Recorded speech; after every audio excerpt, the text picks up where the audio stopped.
सभी बहनों को नमस्कार। स्वागत है आपका गवर्नमेंट एग्जाम प्रिपरेशन चैनल में।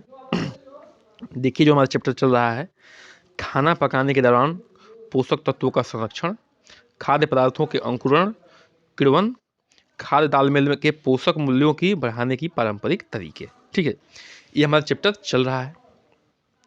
तो अब जो है इस चैप्टर का लास्ट पार्ट हम लोग आज करने वाले हैं। अंतिम पार्ट है, 3 पार्ट में इसको कवर किया गया है। 2 पार्ट जो है लेक्चर आप लोग पढ़ चुके हैं या जो नहीं नए हैं वो पढ़ लेंगे। ठीक है, प्लेलिस्ट में दिया गया है, आप लोग जाकर पढ़ लीजिएगा।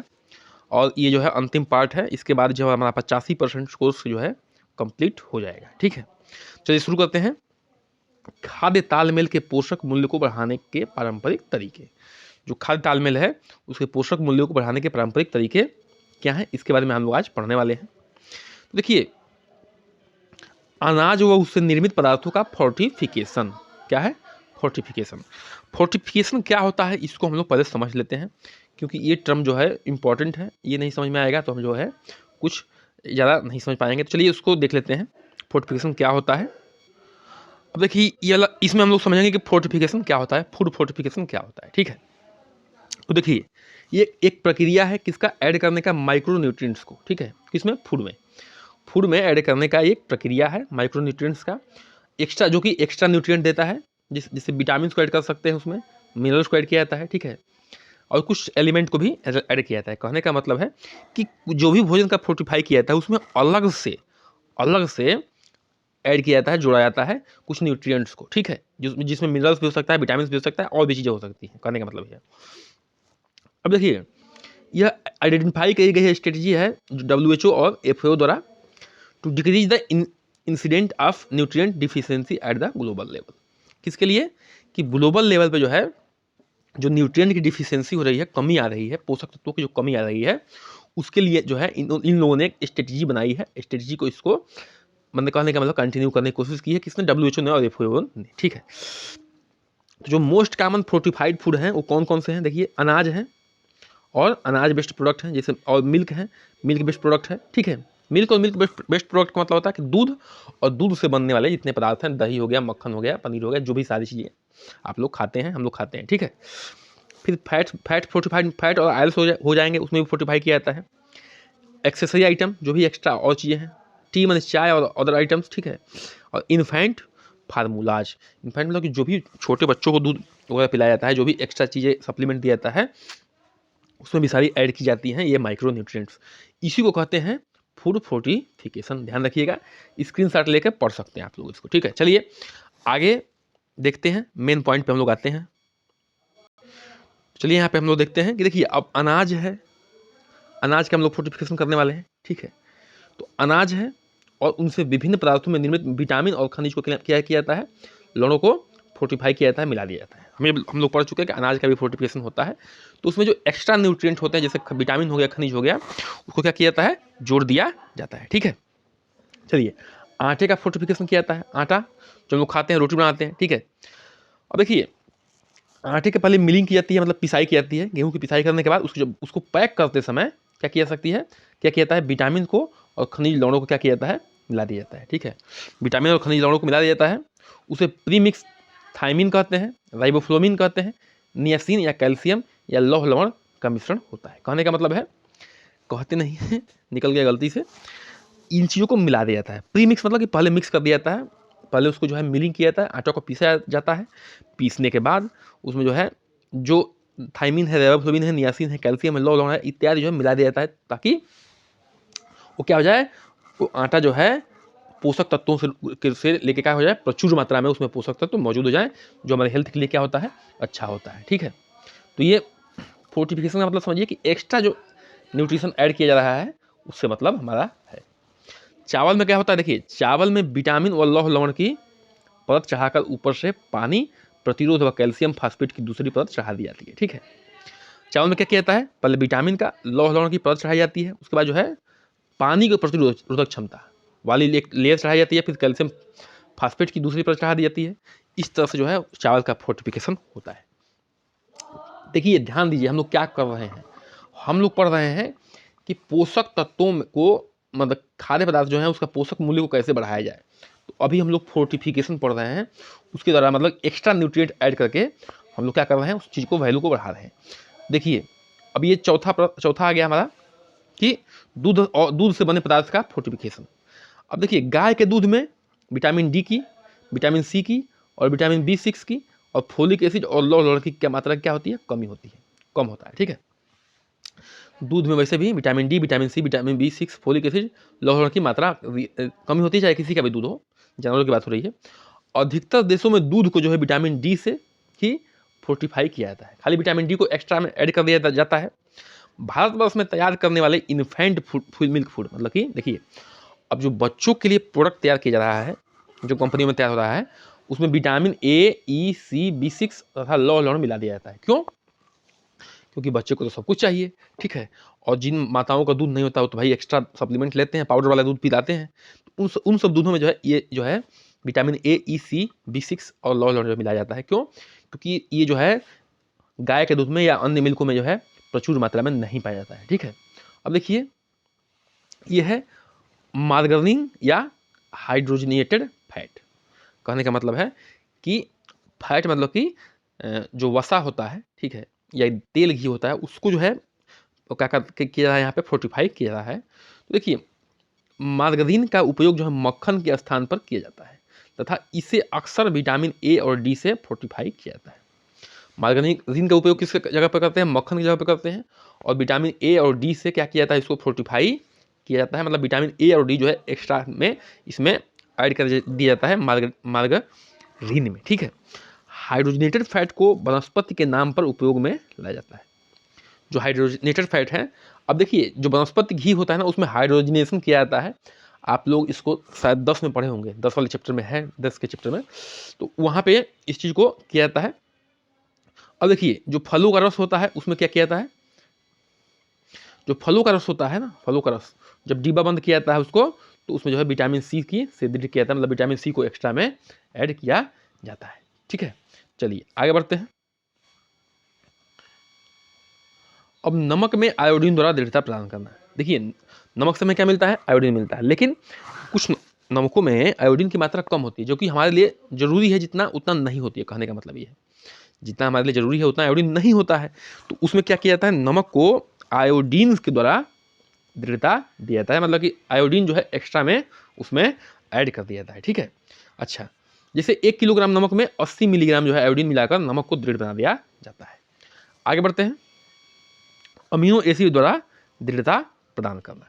कुछ भोज्य पदार्थों में उच्च कोटि का प्रोटीन नहीं होता है। ठीक है, देखिए मैं बता चुका हूं कि जो दाल होती है ना, हमारे दाल, वो रिच क्वालिटी का जो है प्रोटीन प्रोवाइड नहीं कर पाती। क्यों नहीं कर पाती बता रहा हूँ, क्योंकि इसमें जो सारे अमीनो अम्ल होते हैं जो हमारे हेल्थ के लिए जरूरी होते हैं, जो हमारे स्वास्थ्य के लिए जरूरी होते हैं, नहीं पाए जाते हैं सारे अमीनो अम्ल।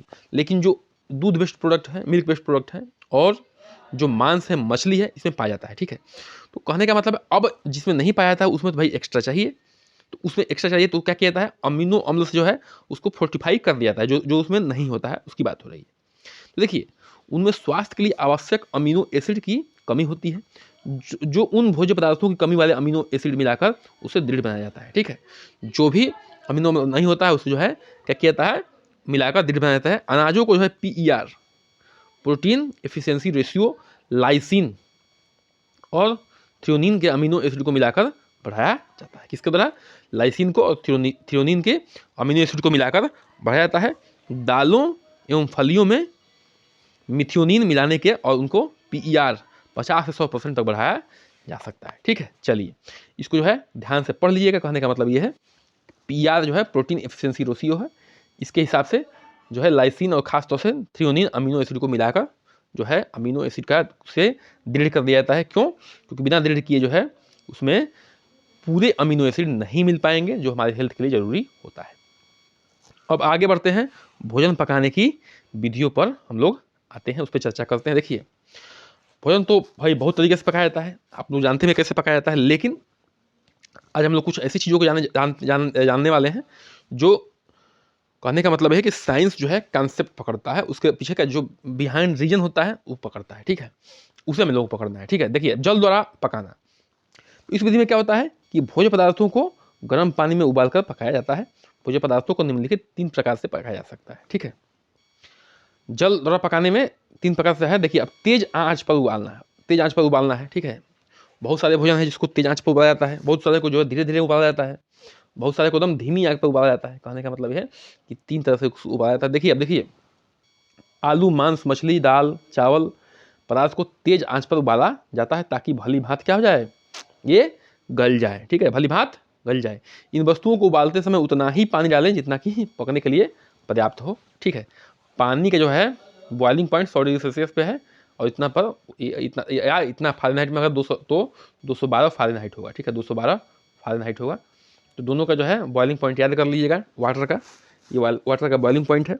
देखिए, एक और बात है, वो ये है कि जो ऑप्शंस बन के आएंगे उसमें ये आ सकता है कि मांस को कैसे पकाएं, तेज आग पर पकाएं कि धीरे आग पर पकाएं, ठीक है, कि और धीमे मतलब कि आग पर उबालना है। तो कहने का मतलब कि इस तरह से ऑप्शन बना के सामने आपके आएगा और आपको जो है उस तरह से जवाब देना पड़ेगा। अब देखिए, धीरे धीरे उबालना या खदकना, इस विधि में जो है भोज्य पदार्थों का तापक्रम क्या होता है, कम होता है। पानी जो है धीरे धीरे बुलबुले उठते हैं। खदकना और उबालने में विशेष अंतर पानी के तापक्रम का होता है। तापक्रम में अंतर होता है, खदकना व उबलने में क्या होता है, विशेष अंतर क्या है, तापक्रम का है, ठीक है। देखिए, इस विधि में भोजन जो है 180 फ़ारेनहाइट या 210 फ़ारेनहाइट तक तापक्रम पर गर्म किया जाता है, ठीक है। अधिक प्रोटीन युक्त भोजन पदार्थों को खदकने की विधि द्वारा पकाते हैं। जो अधिक प्रोटीन युक्त भोजन होता है उसको खदकने की विधि द्वारा पकाया जाता है। क्यों क्यों क्योंकि प्रोटीन का लॉस ना हो, ठीक है, ध्यान रखिएगा। अब धीमी आग पर उबालना, धीमी आग पर उबालने में क्या है, यदि भोजन पकाते समय पानी और ताप दोनों ही बहुत कम पर रह जाएं तो उसको क्या कहते हैं, स्टूइंग कहलाती है। यदि भोजन पकाते समय उसमें पानी और ताप दोनों ही बहुत कम रख जाएं तो क्या कहते हैं, उस विधि को स्टूइंग कहलाती है। 180 फ़ारेनहाइट या इससे भी कम तापक्रम स्टूइंग विधि के लिए उत्तम रहता है। जो 180 फ़ारेनहाइट है, ध्यान रखिएगा, और डिग्री सेल्सियस में देखा है तो ये 100 डिग्री सेल्सियस से कम है, ठीक है। क्यों, तो इस बात को ध्यान रखिएगा, इसको स्टूइंग कहते हैं। इसमें बर्तन के ढक्कन भली भांति कसकर बंद कर दिया जाए ताकि जो है भाप बाहर ना निकल पाए। इस विधि में पानी के भोज्य पदार्थों को ही सुखा लिया जाता है। इस विधि में पानी में भी पानी को भोज्य पदार्थ में ही सुखा लिया जाता है, और इस विधि से भोजन पकाने में समय अधिक लगता है और भोजन बहुत अधिक स्वादिष्ट बनता है। देखिए, कहते हैं गाँव में कहते हैं या शहरों में भी कहते हैं, मतलब नॉर्मल लोग कहते हैं कि जो है बहुत धीमी आंच पर जब पकाओगे खाना को तो बहुत अच्छा लगेगा, बहुत स्वादिष्ट होगा। क्यों, इसके पीछे रीजन यही है, ठीक है। क्या है कि पूरा जो है अंदर सूख जाता है, और जब भोजन धीरे धीरे पकता है तो उसमें स्वाद डेवलप हो जाता है। तो धीमे आंच पे पकाने पे क्या होता है, स्वाद अच्छा आता है, कहने का मतलब ये है। अब हवा द्वारा पकाना, पानी के द्वारा पकाना हम लोग देख चुके हैं, अब हवा द्वारा पकाना देखते हैं। देखिए, जब डायरेक्ट कांटेक्ट नहीं होता है ना आग का उसका, ठीक है, जब आग का और भोजन का डायरेक्ट कांटेक्ट नहीं होता है तो उसको कहते हैं हवा द्वारा पकाना। देखिए, इसमें लिखा है कि यदि भोज्य पदार्थ तथा आग के बीच अन्य माध्यम नहीं है तो वो हवा की आग की गर्मी के हवा की गर्मी लेकर पदार्थ पहुंचता है, ठीक है। इस विधि को जो है पका भोजन हवा द्वारा पका हुआ भोजन कहते हैं। कहने का मतलब है कि भोज्य पदार्थ में और आग में कोई डायरेक्ट कांटेक्ट नहीं है तो जो है इसका कहते हैं इसको कि ये जो है हवा द्वारा पक रहा है, बीच में हवा है, ठीक है। जैसे बता रहा हूँ, इस विधि में भोजन के साथ अन्य धातु अथवा उष्मा के सुचालक को भी भोज्य पदार्थ में पकाने की सहायता करते हैं। इस विधि में हवा के साथ कोई अन्य धातु उष्मा के सुचालक को भी भोज्य पदार्थ को पकाने में काम करते हैं, जैसे राख हो गया, रेत हो गया, बालू हो गया। हवा द्वारा भोजन कई ढंगों से पकाया जाता है, ठीक है। देखिए, आप लोग जो है भूंजने वाले को देखे होंगे, वो क्या करता है, रेत का प्रयोग करता है, नमक का प्रयोग करता है, इन सब चीज़ों का प्रयोग करता है। तो उसमें क्या होता है कि ये क्या है, ये जो है जो नमक है या रेत है या बालू है, जो भी है, ये क्या कर रहा है, एक तरह से सुचालक का काम कर रहा है। मतलब कि सुचालक का वो क्या कर रहा है, आग से जो है पहले बालू गर्म हो रहा है, वो बालू से जो है फिर क्या हो रहा है, अनाज गर्म हो रहा है। कहने का मतलब ये है, और बीच में मीडियम में क्या है, हवा है, ठीक है, ध्यान रखिएगा। तो इसको कई तरीके से पकाया जा सकता है, भूनना, धातु के बर्तन में पकाना, तंदूर में पकाना, या भूनना या सेकना, ठीक है। चलिए देखते हैं। इस विधि में भोजन सीधे आग से संपर्क में नहीं होता है। किसमें, लौ और हवा भोजन के अंदर तक गला कर पका देती है, जैसे बैगन, आलू और भरता। कहने का मतलब भूनना या सेकने में क्या है कि जो भूनने वाला पॉइंट है उसमें जो है क्या कर दिया जाता है कि इस विधि में सीधे आग के संपर्क में रखा जाता है, आग पे ही रख दिया जाता है। किससे? जैसे बैगन हो गया, भुट्टा हो गया, आलू हो गया, मतलब एकदम डायरेक्ट आग पे रख दिया तो क्या हो जाता है, उसमें सीधे सीधे पक जाता है। ठीक है। अब कुछ पदार्थ जैसे आप लोग देखे होंगे कि जैसे डबल रोटी हो गई, मांस हो गया, मांस को क्या करते हैं लोग, सीधे आग पे रख के पकाते हैं। ठीक है। तार और जाली पे सलाखों पर रख दिया जाता है और जो है ग्रिलिंग का प्रयोग किया जाता है। इस विधि को क्या कहते हैं? ग्रिलिंग कहते हैं। इसके अतिरिक्त जो है गर्म राख में शकरकंदी या को भून दिया जाता है, शकरकंद वगैरह, आलू वगैरह भून दिया जाता है। ठीक है। या रेत में भून दिया जाता है, बालू में भून दिया जाता है। चना, लाई, मटर, मूंगफली आदि जो है वो भूनना रोस्टिंग कहलाता है। ठीक है। ये सब जो है चना, लाई, मटर, मूंगफली आदि को भूनना क्या कहलाता है? रोस्टिंग कहलाता है। अब धातु के बर्तन में पकाना, धातु के बर्तन पकाना, आग की गर्मी से धातु क्या होता है? गर्म हो जाता है। यह धातु की गर्मी जो है भोजन को पका देती है। तवे की रोटी सेकना, जैसे सूचिया दलिया या आटा। ठीक है। मतलब क्या किया जाता है, रोटी कैसे पकाते हैं? पहले धातु तवे को गर्म करते हैं, तवे क्या है? धातु का है, लोहे का है। उस पर रोटी रखते हैं, फिर क्या होता है, उस धातु से जो हीट ट्रांसफर होता है रोटी में और रोटी जो है पक जाता है। तंदूर में कैसे पकता है बताइए? भोज्य पदार्थ का एक विशेष रूप के भट्टी और तंदूर होता है। तंदूर का शेप ऐसे होता है। ठीक है। तंदूर होता है, इसमें आग जलता रहता है और ये रोटी जो है इसके अंदर जो है चिपका देते हैं इस दीवार पे, और जो है इसकी आग से जो है ये क्या होता है, आग के आँच से जो है पक जाता है। आगे बढ़ते हैं। चिकनाई द्वारा पकाना या तलना, जो चिकनाई होती है उसके द्वारा पकाना या तलना, उसको कहते हैं फ्राइंग। अब आप लोग इसको तो जानते ही होंगे सब। ठीक है। पूरी उड़ी बनाते हैं तो इसमें देखे होंगे। ठीक है। चलिए देखते हैं इसको। इस विधि में भोज्य पदार्थ चारों तरफ से किसी चिकनाई जैसे घी और तेल से घिरा होता है। पूरी डालते हैं तो क्या होता है, पूरी जब तलते हैं, पकौड़ा तलते हैं तो क्या होता है, पूरी तरह से जो है चिकनाई से घिरा होता है। उष्मा पहले चिकनाई द्वारा ग्रहण की जाती है और फिर चिकनाई जो है उष्मा को भोज्य पदार्थ में पहुंचाती है। चिकनाई पहले उबलती है तो उसमें उष्मा जाता है आग से नीचे। जैसे मान लीजिए कि ये आग है, ये आग है, ये कढ़ाई है, ये इसमें तेल है और इसमें ये है पकौड़ा मान लीजिए। अब जो है ये चिकनाई जो है पहले हीट होती है आग से, हीट होने के बाद जो है इसकी जो उष्मा है चिकनाई का, पहले तो ये जो है कढ़ाई होगी, कढ़ाई हीट होगी, कढ़ाई, उसके बाद ये चिकनाई हीट होगी, उसके बाद ये हीट जो है ये पकौड़े को क्या करेगा, अपना उष्मा देगा, उस तरह से जो है वो पकेगा। कहने का मतलब यहाँ पे ये है। भोज्य पदार्थ को तलने के लिए आवश्यक वसा की मात्रा को ध्यान में रखने की विधि 3 प्रकार है।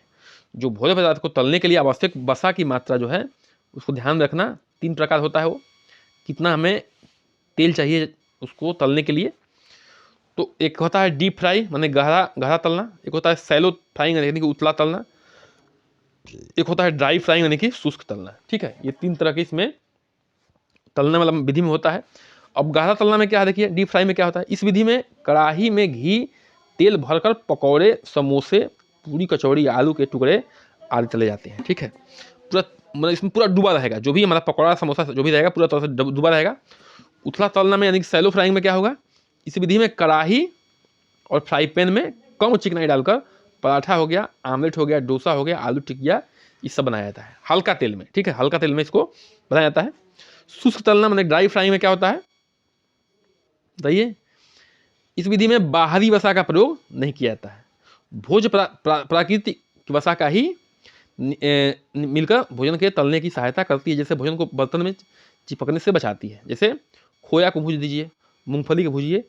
ठीक है। इस तरह वास्तव में शुष्क तलने कहते हैं। ठीक है। देखिए कहने का मतलब क्या है, अगर हम लोग तवे पर मूंगफली रख दें, ठीक है, तो मूंगफली चिपकेगी नहीं। क्यों? क्योंकि मूंगफली में जो है 60% होता है वसा।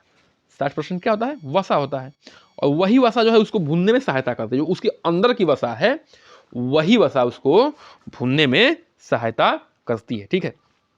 इस तरह से जो खोया होता है, खोया उसमें भी वसा होती है, तो उसके अंदर का ही वसा जो है उसको भूनने में सहायता करती है। ठीक है। तो हम लोग पढ़ रहे हैं कि एक डीप फ्राई पढ़ें, मतलब फ्राइंग पढ़ रहे हैं, तो एक डीप फ्राई मतलब एकदम पूरी तरह से पूरी कचौड़ी जो है एकदम डूब जाएगी। एक होता है कि उथला यानी कि सैलो फ्राइंग।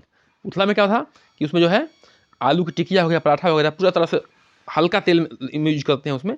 और एक शुष्क फ्राई मतलब जिसमें खोया हो गया, मूंगफली हो गया, इसमें जो है भूनेंगे तो क्या इसकी जरूरत नहीं पड़ेगी, किसकी, अलग से तेल की। क्यों? उसमें पहले से ही फैट मौजूद है। ठीक है। अब आ रहा है कि वाष्प द्वारा पकाना। ठीक है। क्या आ रहा है कि वाष्प द्वारा पकाना। देखिए जल का जो गैस की रूप क्या होता है उसको वाष्प कहते हैं। वाष्प का तापक्रम जो है 212 यानी कि 100 डिग्री सेल्सियस 212 फ़ारेनहाइट या 100 डिग्री सेल्सियस होता है, तथा गैस के रूप में होने के कारण वह भोजन को जल्दी पका देता है। गैस के रूप में होने के कारण जो है वह भोजन को क्या करता है, जल्दी पका देता है। क्यों? क्योंकि उसमें दो उष्मा होती है। ठीक है, कौन सी उष्मा होती है? एक हीट एनर्जी तो है ही, एक हीट एनर्जी तो है ही वाष्प में, एक और एनर्जी बताइए, लेटेंट एनर्जी। लेटेंट एनर्जी का मतलब क्या है? गुप्त उष्मा। ठीक है, दो उष्मा होती है किसमें? वाष्प में, तो इसलिए वो जल्दी पक जाता है। तो एक है प्रत्यक्ष, एक इसको पकाने की दो विधि है वाष्प से, एक प्रत्यक्ष है और एक क्या है? अप्रत्यक्ष है। क्या है? प्रत्यक्ष है, एक क्या है? अप्रत्यक्ष है। अब देखिए, प्रत्यक्ष मतलब कि डायरेक्ट कांटेक्ट। इसमें क्या होता है, भोजन जो है भाप के प्रत्यक्ष संपर्क में होता है, डायरेक्ट कांटेक्ट में होता है। जिस भोजन को भाप द्वारा पकाया जाता है उसे एक कप तार या चाली में रखकर भगोने के ऊपरी भाग में बांध देते हैं तथा ढक्कन फिर ढक देते हैं। ठीक है, जैसे अभी बताएंगे, एग्जाम्पल देंगे। जैसे देखिए, बेसन हो गया, बेसन का फरा चावल, फरा बेसन का ढोकला। ठीक है, इसको क्या करते हैं ना, नीचे पानी उबलता रहता है। मोमोज वगैरह भी आप लोग देखे होंगे। ठीक है, नहीं तो क्या, नहीं, बेसन का फरा है और ये चावल है। तो कहने का मतलब ये है, इसमें आप लोग क्या कर सकते हैं, नीचे का भाप जो है ऊपर जाता है और क्या होता है, प्रत्यक्ष कांटेक्ट में रहता है, डायरेक्ट कांटेक्ट में रहता है। ठीक है, इस विधि में पकाने से पोषक तत्वों की क्षति कम मात्रा में होती है, भोजन हल्का या अधिक सुपाच्य होता है। ठीक है, इसमें तेल का प्रयोग नहीं हो रहा है, तो जाहिर सी बात है वसा नहीं है, तो भोजन हल्का होगा, पचाने में आसानी होगी। ठीक है, भोजन हल्का होता है, सुपाच्य भी तो जल्दी से पच जाता है, पोषक तत्वों की ज़्यादा क्षति नहीं होती है, डायरेक्ट कांटेक्ट में वाष्प के पकता है। अप्रत्यक्ष में क्या होगा बताइए, अप्रत्यक्ष में कैसे पकेगा? इस विधि में जो है भोजन के संपर्क में नहीं होता है, क्या? भाप। भाप जो है भोजन के संपर्क में नहीं होता है, क्योंकि भोजन एक बर्तन में ढका रहता है और पर भोजन भाप के द्वारा ही पकता है। डमंड या ढोकला के मिश्रण को एक बर्तन में रखकर दूसरे बर्तन से भाप में पकाते हैं। ठीक है, तो कहने का मतलब है एक में जो है भोजन हमारा प्रत्यक्ष रूप से भाप के कांटेक्ट में है और दूसरे में नहीं है। तो भाप द्वारा पढ़ लिए हम लोग। पहले हम आज के लेक्चर में हम लोग क्या पढ़े हैं देख लेते हैं, ऊपर से एक बार रिवाइज कर लेते हैं। ठीक है, चलिए देख लेते हैं, जल्दी जल्दी बस रिवाइज हो जाएगा और आपके सामने जो है ज़्यादा मतलब कि दिक्कत नहीं आएगी। चलिए शुरू कर देते हैं, रिविजन कर देते हैं। अब देखिए इसमें क्या होता था, एक मिनट, हाँ, यहाँ से खाद्य पदार्थों के तालमेल में खाद्य तालमेल के पोषक मूल्यों को बढ़ाने के लिए पारंपरिक तरीका था। इसमें देखिए, इसमें क्या था कि अनाज जो है उससे निर्मित पदार्थ में अनाज को क्या करते हैं, एक्स्ट्रा न्यूट्रिएंट दे देते हैं। ठीक है, एक्स्ट्रा न्यूट्रिएंट। ठीक है, उसमें विटामिन और खनिज मिला देते हैं। आटे में क्या करते हैं, एक्स्ट्रा जो है मतलब कि थाइमिन, राइबोफ्लेविन, नियासिन, कैल्शियम, लौह लवण मिला देते हैं। ठीक है, चावल में क्या करते हैं, अलग से एक जो है उसमें एक्स्ट्रा ऐड कर देते हैं, उसमें विटामिन, लौह लवण और ऐड करके एक पानी प्रतिरोधी और कैल्शियम फास्फेट की दूसरी परत चढ़ा देते हैं। ठीक है, अलग में दूध में क्या करते हैं, एक्स्ट्रा जो भी मिनरल नहीं होता उसमें AECB जो है 6 क्या करते हैं, ऐड कर देते हैं, खास तौर से किसमें, जो छोटे बच्चों का फूड भोजन होता है, मिल्क होता है उसमें। ठीक है, मार्गनी में क्या करते हैं, इसमें जो है एक तरह का ये मक्खन का काम करता है, मक्खन का स्थान पर इसका यूज करते हैं। ठीक है, और इसमें जो है इसमें जो है विटामिन A और D को मिला देते हैं। फलों के रस में जो है विटामिन C से जो है उसको रिच कर देते हैं। आगे बढ़ते हैं। अब देखिए, नमक में जो है एक्स्ट्रा आयोडीन मिला देते हैं। अमीनो अम्ल में क्या करते थे, अमीनो अम्ल में बताइए, ये करते थे हम लोग कि एक्स्ट्रा जो है अमीनो एसिड नहीं मिलता था तो उसमें जो है एक्स्ट्रा मिला देते थे, क्या, लाइसिन और थ्रियोनिन अमीनो एसिड एक्स्ट्रा मिला देते थे। ठीक है, अब जल द्वारा पकाने में क्या था कि जो है एक बहुत तेज उबालते थे, इसमें एक में जो है धीमे उबालते थे, एक में और धीमे उबालते थे। तो इसमें 3 चीज़ें थी। धीरे धीरे उबालने में हमें क्या मिल रहा था, धीरे धीरे उबालने में जो है स्वाद बढ़ जा रहा था भोजन का। ठीक है, ये चीज़ पढ़ चुके हैं। अब आते हैं हवा द्वारा पकाना। हवा में क्या था, एक भुनना था, भुनना एक धातु के बर्तन में पकाना था, एक तंदूर में पकाना था। तो भुनने में क्या था बताइए, भुनने में जैसे भूजा वगैरह भूनते हैं। ठीक है, इसका रेत का प्रयोग करते हैं, बालू का प्रयोग करते हैं, नमक का प्रयोग करते हैं। एक था बर्तन में पकाना। ठीक है, एक था तंदूर में पकाना। तंदूर में क्या करते हैं, आग नीचे जलती है और जो है रोटी को उसके दीवार पर चिपका देते हैं, उसकी जो है हीट से पक जाता है। अब चिकनाई में था 3, गहरा तलना, उथला तलना और शुष्क तलना। गहरा में क्या करते थे हम लोग, पूरी वगैरह पकौड़ा वगैरह तलते थे, पूरी तरह से डूब जाता था पूरी पकौड़ा। सैलो में तो हल्का तेल का प्रयोग करते थे एक्स्ट्रा, जैसे आपका पराठा हो गया, टिक्की हो गया, इस सब का प्रयोग बनाते थे। और शुष्क फ्राई में क्या करते थे, जो वो है मूंगफली के दाने हैं और खोया है, वो अपने उसके अंदर जो वसा है उससे वो पक जाता था। ठीक है, ये चीज़ें थी। और वाष्प द्वारा पकाने में एक प्रत्यक्ष था, एक अप्रत्यक्ष था। प्रत्यक्ष में क्या था बताइए, प्रत्यक्ष में था कि वाष्प जो है डायरेक्ट कांटेक्ट में आता था, अप्रत्यक्ष में जो डायरेक्ट कांटेक्ट में नहीं पकता था। ठीक है, तो इस तरह से जो हम लोग इस चैप्टर को ख़त्म कर चुके हैं। इसी के साथ जो है हम लोग 85% जो है कोर्स ख़त्म कर चुके हैं थ्योरी पार्ट का। और कृपया करके हमारे चैनल को सब्सक्राइब करिए, लाइक करिए, शेयर करिए, कमेंट करिए, बने रहिए हमारे साथ। नमस्कार, जय हिंद।